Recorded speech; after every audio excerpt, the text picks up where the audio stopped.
আজ পর্যন্ত কোনো গভর্নর এই গাছটিকে কাটতে পারেনি। এটি হচ্ছে একটি বট গাছ। রাস্তার ধারেই বট গাছটি রয়েছে, সামনেই রয়েছে মন্দির। হ্যাঁ, সেটা তোমাদের দেখাবো, তোমরা একটু ধৈর্য ধরো। সমস্ত কিছু দেখাবো, জানাবো যে এখানে কী বারে পুজো হয়, কখন মন্দির খোলা থাকে, কীভাবে আসবে। ফোন নাম্বার কিন্তু এই ভিডিওতেই বলা থাকবে। উনি ফোন নাম্বারটা বলে দিয়েছেন যে আমাকে যেন ফোন করে আসে, ফোন করে এসে সমস্যার সমাধান তারা মিটিয়ে নিতে পারবে। তো আমাদেরকে এই গাছটি দেখালেন। এই বট গাছটি ওনার বাবার আমল থেকেই রয়েছে, তো আজ পর্যন্ত কেউ কিন্তু কাটতে পারেনি। তো দেখতে পাচ্ছ আমাদেরকে দেখালো যে এই বট গাছের যে নামাল রয়েছে, বড় দুটো নামাল, সেই নামালটা গেছে একদম ওনার বাড়ির কাছে। তো দেখো দুদিকে ত্রিভুজের মতো হয়ে গেছে, একদম গেট, মনে হচ্ছে একটা গেট। আর এটা হচ্ছে মন্দির। তো এখানে এই রাস্তার উপর দিয়ে যত বাস লরি যায় সব একবার কিন্তু এই মন্দিরে মাকে দর্শন করেই যায়।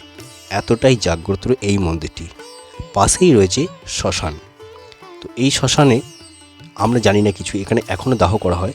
তো চলো ওনার মুখ থেকে জেনে নিই, সমস্ত কিছু জানাবো এই পূজারীর মুখ থেকে।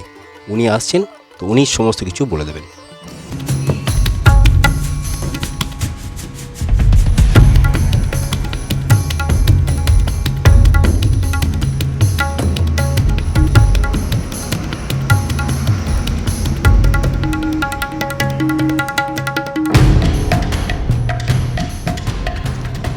নমস্কার বাবা, আমরা তো নতুন এসেছি এই গ্রামটাতে। আপনি এখানে পুজো করেন তো? হ্যাঁ, পলসা কালীবাড়ি নামে এটা খ্যাত। আচ্ছা, আপনার নাম কি? লক্ষণ চক্রবর্তী। লক্ষণ চক্রবর্তী। আর আপনি এই মায়ের মানে কতদিন হয়েছে মানে মন্দিরটা? মন্দির 1376 সালে এই মন্দির প্রতিষ্ঠিত। তারও অনেক পূর্বেই এখানে শ্মশান ছিল, একটি আচ্ছা। তালপাতার টাট। সেটা তখন বাবা ছিলেন, তখন আমার জন্ম হয়নি। আর রঘুনন্দন ব্রহ্মচারী ছিলেন বাবার গুরুদেব। উনি এই মন্দির গুরুদেবের নামে প্রতিষ্ঠা করে আমার বাবা, আচ্ছা আচ্ছা। আমার জন্মদাতা পিতা। তো ওনারই কৃতিত্বেই মন্দির। তারপরে বাবা চলে গেছেন তখন বাংলার 1401-এ, ওই 95, ইংরেজির 95 হবে।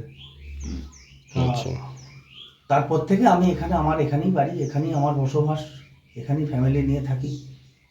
আচ্ছা। এই লাল মন্দির এগুলো সব উন্নয়ন মানুষের দ্বারাতেই হয়েছে।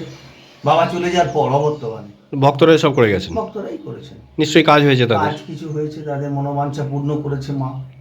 আচ্ছা, মা সিদ্ধেশ্বরী তো সর্বসিদ্ধি প্রদায়িনী। এই মা সিদ্ধেশ্বরী এটা? সিদ্ধেশ্বরী মূর্তি আমাদের শ্মশানকালী না, সিদ্ধ মূর্তি। ওই জন্য সামারণ পাশে শ্মশান আছে ঠিকই, কিন্তু এটা সিদ্ধেশ্বরী মূর্তি। আমরা জিজ্ঞেস করলাম যদি কোনো ভক্ত এখানে সমস্যা নিয়ে আসতে চায় তাহলে কখন আসবে তারা। তা আসলে শনি মঙ্গলবারে এবং কন্ট্যাক্ট করে আসতে হবে। আমি তো সবসময় থাকতে পারি না। আচ্ছা, আপনার সঙ্গে যোগাযোগ করে আসতে হবে। আমার সঙ্গে যোগাযোগ করে আসতে, এটাই আমার বাড়ি। এখানটাই আমার মানে গৃহ, শ্মশান, মন্দির আর বাস্তুস্থান, তিনটে একসঙ্গে। আচ্ছা, আপনি এই ধরনের কাজ করেন হয়তো অনেকেই দেখবেন মানে আমাদের চ্যানেলে যারা দেখে আর কি, হয়তো কারো স্ত্রী চলে গেছে, কারো হয়তো স্বামী চলে গেছে, ছেড়ে ওগুলো দিয়ে। মায়ের কাছে ভক্তি মার্গে আনা যাবে। আচ্ছা, এগুলো কি মানে এর জন্য? স্তব বাক্য দিয়ে। আচ্ছা, ওরা ওইটা কাজটা করে না তাই তো? মানে চ্যালেঞ্জ করলাম, যা তোকে আমি এনে দেবো, এই ধরনের কাজ করি। বা কারো হয়তো সন্তান হচ্ছে না, এই ধরনের হয়েছে, কার্য সিদ্ধি হয়েছে। এই যে বললাম সিদ্ধেশ্বরী মা, ভক্তি মার্গে। আচ্ছা, ভণ্ডামি মার্গে হবে না, কারণ এটা তো আমার ফিক্সড প্রতিষ্ঠান, এটাই আমার ঠিকানা। মানে তাকে মায়ের কাছে এসে চেয়ে নিতে হবে। চেয়ে নিতে হবে একদম। হ্যাঁ, আর এর জন্য দিয়ে চাইলে সে পাবে। মায়ের একটা পুষ্প দিলেও কাজ হয়ে যাবে। একদম একদম। আর এর জন্য কি আলাদা কোনো টাকা পয়সা চার্জ? না, কোনো টাকা পয়সা লাগবে না। এখানে আসতে গেলে যেই আসুক যেন খালি হাতে আসে না। আনার মধ্যে মায়ের কাছে আসলে আমরা তো সবই মায়ের, আমরা তো মাকে যেন একটা টাকাও আন, আমি সেটাই আমাদের বলি। তো দেবার মতন কিছু নেই মা। একটু ফুলের মালা, এক প্যাকেট ধূপকাঠি, একটু বাতাসা, যেমন সমর্থন, খালি হাতে মায়ের কাছে আসতেন, ওইটাই নিয়ে আসা, ওটাই দেয়া। ঠিক। কিছু না আনতে বললে এক প্যাকেট ধূপকাঠি, দুটো ফুল নিয়ে এসো, মায়ের কাছে নামিয়ে দিলে সেটাই মা সন্তুষ্ট হবে। ঠিক। মন্দির এমনি খোলেন কটা থেকে আপনি? ও সকাল 6টার থেকে বেলা 2টোর মধ্যে ভোগ হয়ে বন্ধ হয়, আবার বিকেল 4টে থেকে রাত্রি 10টা। আচ্ছা, মানে সকাল 6টা থেকে মানে যে কোনো সময় আসলে ভক্ত আপনাকে পেয়ে যাবে? হ্যাঁ, কিন্তু আমাকে কন্ট্যাক্ট করে আসতে হবে। আপনাকে কন্ট্যাক্ট করে আসতে হবে। বাইরে বাইরে যেগুলো হোম সস্তেনা, জাতিসূত্রে তো ব্রাহ্মণ, আচ্ছা। হয়তো কারোর বাড়িতে পূর্ণাঙ্গ সস্তেন করতে গেলাম, কোনো যজ্ঞ করতে গেলাম, কারোর বাড়িতে গৃহপ্রবেশ হচ্ছে, বড় বড় যে যজ্ঞগুলো হয় আমাকে তো ডাকে, তখন আমি যাই। সে সময় হয়তো এলো ভক্তরা, অনেক দূর থেকে আসছে, আমার সঙ্গে দেখা হলো না, অন্য জনের সঙ্গে দেখা হলো, আচ্ছা আচ্ছা। সেই জন্য আমার সঙ্গে কন্ট্যাক্ট করে আসা দরকার। আচ্ছা, তাহলে ধরুন এলে আমার বাড়িটা দেখতে পাবে, কিন্তু হয়তো আমি নেই, আমি কাজে বেরিয়ে হ্যাঁ, গেছি। কিন্তু আসল তো আমরা কি প্রয়োজন পড়বে। হ্যাঁ, তাহলে সেটা আমার সঙ্গে দেখা করতে আসলে আমাকে কন্ট্যাক্ট করে আসবে। আচ্ছা, হ্যাঁ, কন্ট্যাক্ট নাম্বার নিয়ে নিচ্ছি একটু পরে। আর এই পাশে যে শ্মশানটা রয়েছে, আর এখানে কি এমনি এখনো দাহ হয়, দাহ হয়? জানি শ্মশান। আর যেখানে দাঁড়িয়ে তুমি ভিডিও করছো এটাও শ্মশান। আচ্ছা, এটাও তখন শ্মশান। আমার জন্ম হয়নি, এটা আদি শ্মশান ছিল, এখানে দাহ হতো। শ্মশানের ওপরেই মায়ের মূর্তি। শ্মশানের উপরে মূর্তি এটা? শ্মশানের উপরে, শ্মশান বোঝাতে নেই বলে এখানটা, এই যে এখানটা দেখো, আচ্ছা, হুম। এখানটা খোলা আছে, আচ্ছা, টোটাল আচ্ছা। শ্মশানটা বোঝায়, এই ত্রিশূলটা গাঁথা আছে শ্মশানের উপরে, ওই জন্য ওখানটা বাবা খুলে রেখে গেছেন। আচ্ছা, আর এই বাবা চলে গেছেন আজকে 32টা বছর হলো কন্টিনিউ এখানে আমি চলছে। আর আবার 9 বছর বয়সে পৈতে হয়েছে, 9 বছর পর থেকেই আমি এই লাইনেই আছি, আধ্যাত্মিক লাইনেই আছি। আচ্ছা, কামাখ্যা যাই, কামাখ্যা যান? তারাপীঠটা যেতাম, কিন্তু তারাপীঠটা এখন আর ভালো লাগে না, কারণ হচ্ছে ওই যে ব্যবসা ভিত্তিক, ওগুলো পছন্দ করি না। কামাখ্যা হচ্ছে বিশ্ব ব্রহ্মাণ্ডের শ্রেষ্ঠ তন্ত্রপীঠ, ওর উপর আর কোনো তন্ত্রপীঠ নেই ব্রহ্মাণ্ডের মধ্যে। আর উনি হচ্ছেন মন্ত্র প্রদায়ী, সমস্ত মন্ত্র ওখান থেকে উদ্ঘাটন হচ্ছে, তৈরি হচ্ছে। প্রতি বছর অমাবস্যাতে আমি ওখানে যাই, ভুবনেশ্বরীতে থাকি, প্রত্যেক বছর যান? প্রতি বছর যাই। আচ্ছা, এবারে আপনি এখানকার ঠিকানাটা একটু বলুন, যে এই গ্রামটার নাম কি? এটা হচ্ছে হৈরব গ্রাম, ব্র্যাকেটে পলসা কালীবাড়ি। কি গ্রাম? হৈরব গ্রাম, হ তাই তো, হৈরব গ্রাম, ভৈরব গ্রাম, পলসা কালীবাড়ি। পলসা কালীবাড়ি। এবার লোকেশন বলতে যদি কেউ কলকাতা থেকে আসে তাহলে শক্তি করে নামলে হাট গোবিন্দপুর, আচ্ছা। হাট গোবিন্দপুর থেকে এইটুকু পলসা কালীবাড়ি বললি, তার মানে শক্তিগড় স্টেশনে নামতে হবে, শক্তিগড় স্টেশন। যে ওখান থেকে টোটো ধরে বলতে হবে পলসা আর কালীবাড়ি। বর্ধমানে নামলেও বর্ধমান কানলা বাস, বাসে আসে? হ্যাঁ, ভায়া হাট মানে গোবিন্দপুর। কাছে কোনটা হবে? শক্তিগড়টাই? এবার ওদিক থেকে কেউ কলকাতার দিক থেকে এলে শক্তিগড়টা কাছে, আসানসোল ফাসানসোল থেকে এলে বর্ধমানে নামলো, দিয়ে ওভার ব্রিজের নিচে এসে, ওই 8 নম্বর প্ল্যাটফর্ম দিয়ে বেরিয়ে আসতে হবে তাকে? হ্যাঁ, 8 নম্বর প্ল্যাটফর্ম দিয়ে বেরিয়ে এসে ওই ওখানে বাস স্ট্যান্ড, বাসগুলো যাচ্ছে যে ভায়া কানলা বর্ধমান হয়ে যেটা যাচ্ছে কানলা, আচ্ছা, ভায়া হাট গোবিন্দপুর, সাতগিচা, সমস্ত বাস এখানে দাঁড়ায়, পুজো নাই মায়ের কাছে, দেখছো তো। আচ্ছা, আচ্ছা। সেটা দীর্ঘদিনে এটাই এখানকার মানে মায়ের সেবার জন্য তৈরি করেছেন। সমস্ত বাস, গাড়ি, ট্যাক্সি, প্রাইভেট গাড়ি সব দাঁড়িয়ে মায়ের কাছে। মানে সকালের দিকে কেন সারাদিনই দেখা যায় যে মা এই মায়ের উপর দিয়ে যখন কেউ প্রথম কেউ যায়- মায়ের কাছে প্রণাম না করে যায় না যায় না, আমি সেটাই নজর আর এইটার করেছি। থেকেই মায়ের সেবা নির্ভর হয়। মানে প্রত্যেকটা গাড়ি ফার্স্ট ট্রিপটা মানে হ্যাঁ, যখনই যায় একবার দাঁড়ায়, তখন স্টেট একবার- গাড়িও দাঁড়ায়, তারপর এমনি মানুষ যারা যায়, হ্যাঁ, মানুষজন মানুষজন। হয়তো অফিস যাচ্ছে, হ্যাঁ। প্রাইভেট গাড়ি, হ্যাঁ। মোটর সাইকেল, সব এখানে দাঁড়িয়ে মায়ের কাছে মায়ের পুজো না খুশ- মাকে স্মরণ করে যায়। মা তো সিদ্ধি প্রদায়, সেই জাগ্রত, মা জাগ্রত। আর এই প্রতি অমাবস্যা এখানে যজ্ঞটা করি। বাবা যতদিন চলে গেছেন তখন এই লাট মন্দির ছিল না, মাটিটাতে হোম করতাম। তারপর ভক্তের মনোবাঞ্ছা পূর্ণ হয়েছে, আস্তে আস্তে লাট মন্দির হয়েছে। আমার একটি ঘরের চাল ছিল, সেখান থেকে ভক্তদের মনোবাঞ্ছা পূর্ণ হয়েছে, পাশের বাড়িও হয়েছে, 2তলা বাড়ি করে দিয়েছে সব। হ্যাঁ, ছেলে মেয়ে ফ্যামিলি আমার এখানেই থাকে। শ্মশান রানিং কিন্তু না, শ্মশান এখানে মরাও পড়ে। সত্যি কথা বলতে আমি শ্মশানবাসী লোক, আমার বাস্তুস্থানটা শ্মশানে। আচ্ছা, ধরুন কোনো ভক্ত দূর থেকে এসে সেই যে একটু মানে ভোগের প্রসাদ মানে ইচ্ছা হয় তার, তার দুপুরে ভোগ হয় তো মায়ের, অল্প ভোগ হয়। সেটার জন্য কি জানিয়ে আসতে হয়? হ্যাঁ, একবার বললে ভালো হয়, নালে এলে পাবে, না পাওয়ার কিছু না, হঠাৎ করে হয়তো চলে আসলে সেটাই আর হ্যাঁ, কি, সেটা তাকে জানি। জানিয়ে আসলে ভালো হয় জানিয়ে আসবে। যে আমরা 4জন কি 5জন যাচ্ছি, 5 একটু জন যাচ্ছি। একটু ভোগ খাবো। কেন এখানে যে ভোগটা হয় মায়ের, সেটা নিবেদন করে আমাদের বাড়ি খাওয়া হয়। আমরা যেটাই ভোগ দিই সেটাই খাই, তো ওই ভোগের মূল্য কত লাগবে? কোনো মূল্য লাগবে না। আচ্ছা, মানে 4-5 জন যদি এবারে আসে, যদি 4-5 জন 10 জন আসে তখন তাদের একটা ভোগের খরচা। হ্যাঁ, সে তো সেটাই আর কি জানছি, হয়তো তার একটা ফ্যামিলি আসলো যে কেন দেখুন আমার তো মায়ের। এখানে কোনো ওই ভোগ বিতরণের কোনো সিস্টেম নেই। হুম, সেটাই আর কি। মানে প্রতিদিন দেখা গেল 50টা, 100টা, 200টা কি 500টা লোককে দিলাম, কুপন কাটার সিস্টেম, 50-60 টাকা করে নিলাম, ওটা ব্যবসা ভিত্তিক। হুম, ওই ধরনের কোনো, কারো মন হলো সে স্বইচ্ছায় মাকে দিল, আলাদা ব্যাপার। এবং যদি বেশি লোকজন আসে তখন জানিয়ে বলতে হবে, আমি হয়তো ভোগের অ্যারেঞ্জমেন্ট করলাম। হ্যাঁ, বললো বাবা আপনি ওটা চাল ডাল হ্যান ত্যান কিনে মাকে ভোগ দিন, তার মনের ইচ্ছা হলো। এখানে মানে কোনো রকম ওই ডুপ্লিকেট সিটি হবে না, তার সামনেই মায়ের ঘরে ভোগটা নিবেদন হবে, সে ভোগটাই পাবে। এখানে বাৎসরিক পুজো হয় তো? চৈত্র মাসে অমাবস্যা হচ্ছে ফিক্সড, অমাবস্যা য তারিখে পড়বে ত তারিখেই মায়ের। আচ্ছা, আর কার্তিক মাসে অমাবস্যা শ্যামা পূজা হিসাবে মায়ের এখানে বাবা করতেন, প্রচুর ভিড় হয়। এই কার্তিক মাসে যে শ্যামা পূজা হয়, এই দুটো বছরে দুটো পুজো হয়, কার্তিক মাসের অমাবস্যা আর চৈত্র মাসের অমাবস্যা। আর প্রতি অমাবস্যাতে মায়ের এখানে যজ্ঞ করি, মানুষ আসে, তাদের মনোবাঞ্ছা পূর্ণ হয়।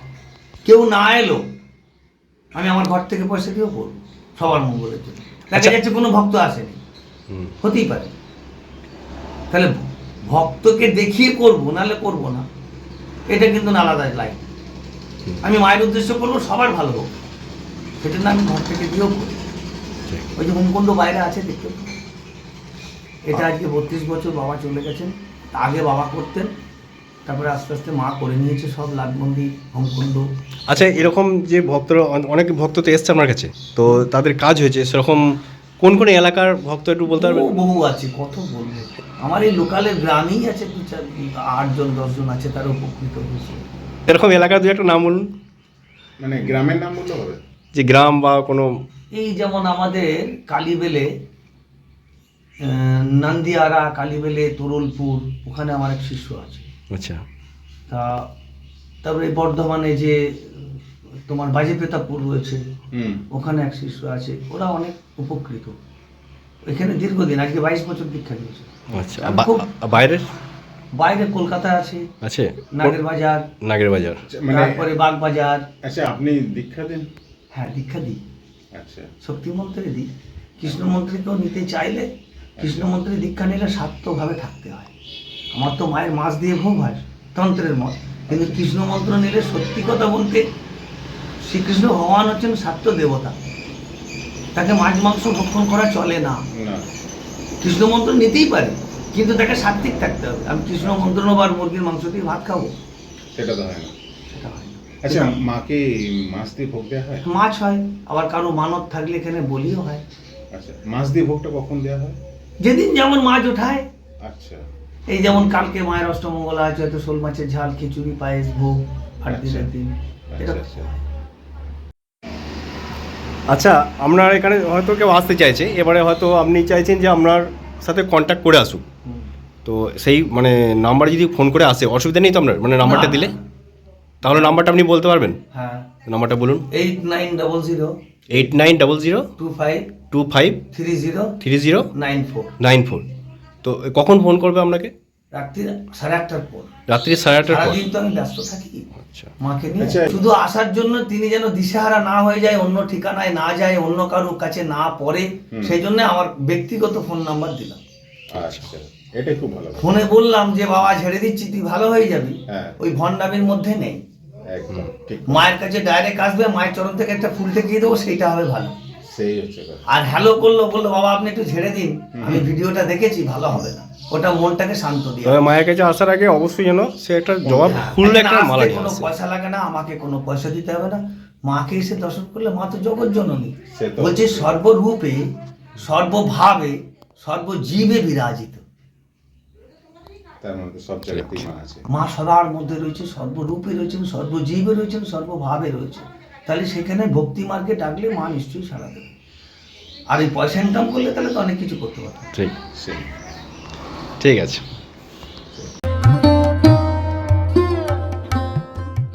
এটা এখন শ্মশান। আচ্ছা, হ্যাঁ, আর এটা এই মা বাবার বেদি, এটা সমাধিটা আছে। সমাধি আছে, বেদি। দাহ করা আছে। আচ্ছা আচ্ছা আচ্ছা। দাহ করে এই শ্মশানটা বাঁধানো আছে। আর এখানে বর্তমানে দাহ হয়, আর এটা সরকার থেকে করে দিয়েছে, এটা নতুন, মানে বৃষ্টি ফিষ্টি হলে তখন ওইখানে তোলে। তাহলে নর্মালি এখানে বোধহয় দাও। নর্মালি এটা হচ্ছে পুরনো শ্মশান, মায়ের ওখান থেকে তারপরে এখানে। এইখানকার মধ্যে 5টা শ্মশান আছে এইটুকু জায়গার মধ্যে, এই একটা, আর আমার ওই মা বাবার 2টো, তাহলে 3টে, ওই একটা 4টে, আর মন্দিরের ভিতরে একটা। এটা কি রিসেন্ট দাহ হয়েছে এখন? রানিং, হ্যাঁ, এখানে দাহ হয় তো, এখনই মরলে এখনই নিয়ে আসবে। আচ্ছা, আপনি এমনি শ্মশানে কিছু কাজ করেন নাকি? শ্মশানে কাজ কি করব? আচ্ছা আচ্ছা আচ্ছা। শ্মশানে কাজ বলতে কাজ, মায়ের কাজ জব ধ্যান। আবার কি, শ্মশানটা জব ধ্যানের জন্য ব্যবহৃত, শ্মশানটা কোনো খারাপ কাজের জন্য নয়। তাহলে অবসান করে দেবে। যে তান্ত্রিকগুলো করে, বহু তান্ত্রিকের সঙ্গে আমার আলাপ আছে, তারা একটাও ভালো নেই। তারা শ্মশানে বসে যদি বিপরীত প্রতিক্রিয়া করে, তার বিপরীত প্রতিক্রিয়া অ্যাকশন সেই তান্ত্রিকের উপরে পড়ে। একদম শুনেছি, এটা বইয়েতেও লেখা আছে কিন্তু। বুঝতে পারলে? কেউ কেননা আমাকে যদি কেউ বলে আমি আপনাকে 5 লাখ টাকা দিচ্ছি অমুকজনাকে মেরে দিন, আমি শিখিনি, আমি জানি না। আমাকে যদি কেউ বলে অমুকজনাকে বাঁচান, আমি চেষ্টা করি। একদম। এটা আমার ব্যক্তিগত জায়গা থেকে আমি প্রকাশ করলাম। কেন মারণ জিনিসটা মায়ের সঙ্গে কোনো যোগ নেই, মারণটা আলাদা লাইন।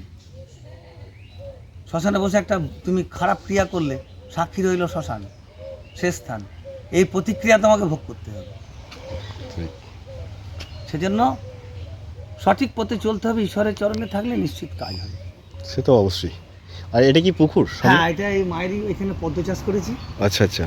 মায়েরই পুকুর, আমিই চাষ করি এটা। আমি মাছ ফাছ ফেলে আর পদ্ম টদ্ম লাগানো আছে, মায়ের পুজোর ফুল লাগে।